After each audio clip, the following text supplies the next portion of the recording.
বাড়িতে থাকা মাত্র 2টি উপকরণে খুব সহজ পদ্ধতিতে বানিয়ে ফেলুন এই রকম নরম তুলতুলে স্পঞ্জি প্যানকেক। এটা আপনারা খুব সহজে বাড়িতে বানিয়ে নিতে পারেন সন্ধ্যা স্ন্যাক্সে, অথবা সকালে এই নাস্তার রেসিপিটা আপনারা বানিয়ে নিতে পারেন, অথবা বাড়িতে কোনো যদি হঠাৎ করে মেহমান চলে আসে তাকেও এইটা বানিয়ে দিতে পারেন। আসসালামু আলাইকুম গাইস, স্বপ্নাস কিচেনে সবাইকে স্বাগত। চলুন তাহলে প্যানকেকের এই রেসিপিটা শুরু করি। ফার্স্টে আমি একটি বয়েলের মধ্যে 2টা ডিম ফাটিয়ে নিয়েছি। আপনারা যদি নাস্তার পরিমাণটা একটু কমিয়ে করতে চান তো এখানে আপনারা 1টা ডিম নিতে পারেন, আর সমস্ত কিছু উপকরণগুলো হাফ টেবিল চামচ করে দেবেন। এখানে আমি 1 টেবিল চামচ পরিমাপ করে কালো জিরা দিলাম, 1 টেবিল চামচ দিয়েছি জোয়ান, হাফ টেবিল চামচ দিয়েছি লবণ, আর হাফ টেবিল চামচ বেকিং পাউডার, আর হাফ টেবিল চামচ বেকিং সোডা। টোটাল আমি এখানে 1 টেবিল চামচ দিলাম।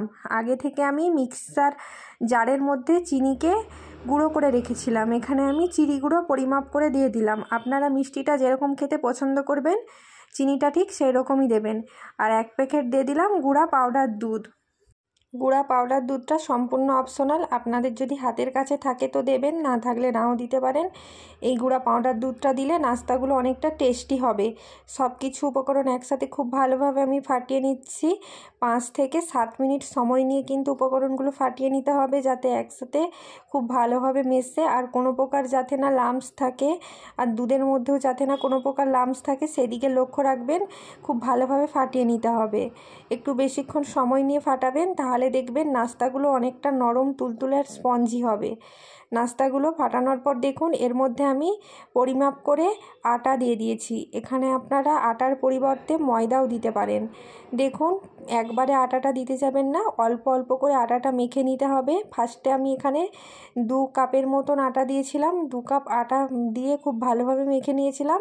তারপর আরও 2 কাপ পরে আটা অ্যাড করলাম, দিয়ে ঠিক এরকম একটা ডো বানিয়ে নিয়েছি। দেখুন ডোটা ঠিক এভাবে এরকম সফট আর নরম হবে। একটি প্লেট ঢাকা দিয়ে 15 মিনিটের মতো রেস্টে রেখে দিয়েছিলাম। 15 মিনিট পর দেখুন ডোটা আরও কতটা সফট আর নরম হয়েছে, একদম পারফেক্ট। ডোটা কিন্তু এরকমই রাখতে হবে, তাহলে কিন্তু নাস্তাগুলো নরম তুলতুলে আর সফট আর স্পঞ্জি হবে।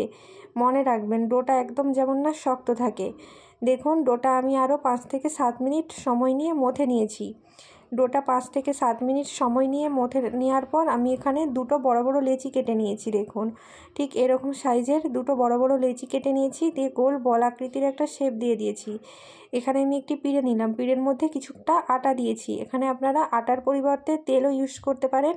দিয়ে বেলনি দিয়ে একটা রুটি বানিয়ে নিচ্ছি। দেখুন বেলনি দিয়ে একটা ফার্স্টে রুটি বানিয়ে নিয়েছি। রুটিটা কিন্তু বেশি পাতলা করবেন না, আবার বেশি মোটা করেও বেলা হবে না। রুটির লেন্থটা ঠিক মিডিয়াম রাখতে হবে। তারপরে একটা বাটি নিলাম, দেখুন বাটির সাহায্যে ঠিক এইভাবে এক সাইড দিয়ে দিয়ে পিস পিস করে কেটে নিতে হবে। আপনারা জিনিসটা একটু লক্ষ্য করুন বন্ধুরা, তাহলে কিন্তু বুঝতে পারবেন আমি কেমনভাবে কেটে নিচ্ছি। ঠিক এইভাবে কেটে নিতে হবে। ভিডিওটি কেমন লাগছে কমেন্টে জানাতে কিন্তু অবশ্যই ভুলবেন না। আর এই ভিডিওটি ভালো লাগলে অবশ্যই একটি লাইক আর সাবস্ক্রাইব করে দেবেন। দেখুন এই পাশ দিয়েও আমি নাস্তাগুলো কেটে নিচ্ছি। টোটাল 2 রকম স্টাইলের আমি নাস্তাগুলো কেটে নিচ্ছি, 2 রকম শেপ দিয়ে। আপনারা চাইলে এখানে যে কোনো শেপ দিয়ে নাস্তাটা কেটে নিতে পারেন। ঠিক এইভাবে শেপ শেপ করে কেটে নিলাম। এই সাইডটা একটু কেটে নিলাম। দেখুন ঠিক এইভাবে শেপ করে আমি কেটে নিচ্ছি নাস্তাগুলো।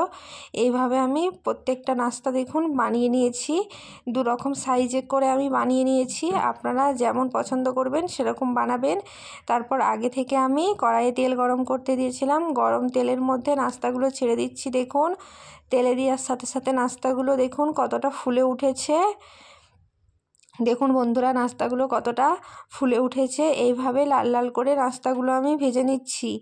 এই নাস্তা রেসিপিটা আপনারা বাড়িতে একবার হলেও ট্রাই করবেন, খেতে কিন্তু খুবই দুর্দান্ত হয়। একদম কম সময়ের মধ্যে পারফেক্ট নাস্তা, শীতের সন্ধ্যায় চায়ের আড্ডার সাথে জমে যাবে। খেতে কিন্তু খুবই দুর্দান্ত একটা নাস্তা আমি আপনাদেরকে ভেঙে দেখাচ্ছি। দেখুন কতটা সফট আর নরম হয়েছে, খেতে কিন্তু জাস্ট অসাধারণ। ভিডিওটি কেমন লাগলো কমেন্টে জানাবেন, আর ভিডিওটি ভালো লাগলে অবশ্যই একটি লাইক কমেন্ট শেয়ার সাবস্ক্রাইব করে দেবেন। আর এই নাস্তা রেসিপিটা আপনারা বাড়িতে একবার হলেও ট্রাই করবেন বন্ধুরা। আল্লাহ হাফেজ, ভালো থাকবেন সবাই।